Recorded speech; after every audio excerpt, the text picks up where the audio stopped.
Fredrik, are there any technical aspects on this in terms of what functionality the models and tools have to enable this type of risk management?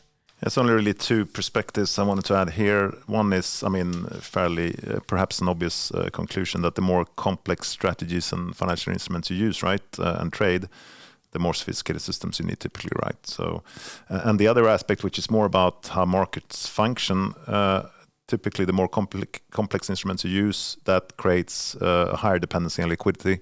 And as we all know, liquidity is the first thing that dries up when a crisis hits, right? So I think that there is also a balance on how well you hedge versus what kind of tools, i.e. instruments you use, right? And then how much liquidity risk you take on.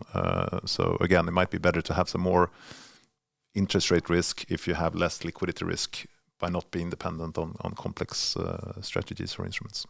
Speaking about liquidity risk, that's something you must have experienced yourself back in 2008.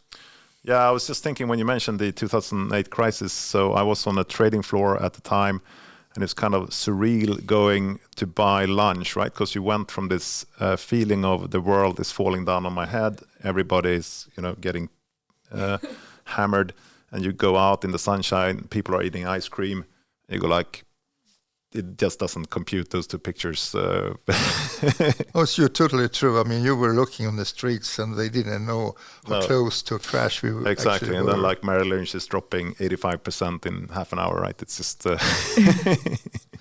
insane. And our model actually didn't work very well because when things crash, the correlation went to almost 1. Yep. And we were starting to think of how to design our models to take care of what happens during a crash. Yeah. And that must be something that you have been working a lot with. No, and at some point, everybody is simply booking all the trades at correlation 1.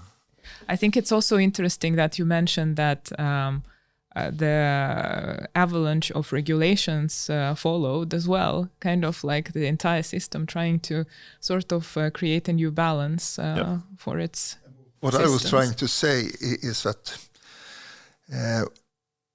often regulations are trying to prevent the last crash. Exactly, yeah. And it's not only useful for what comes ahead, but as Fredrik mentioned, the new regulation actually have made that people are more aware about what happens in a balance sheet. But if it will prevent the next crash, I'm not so sure.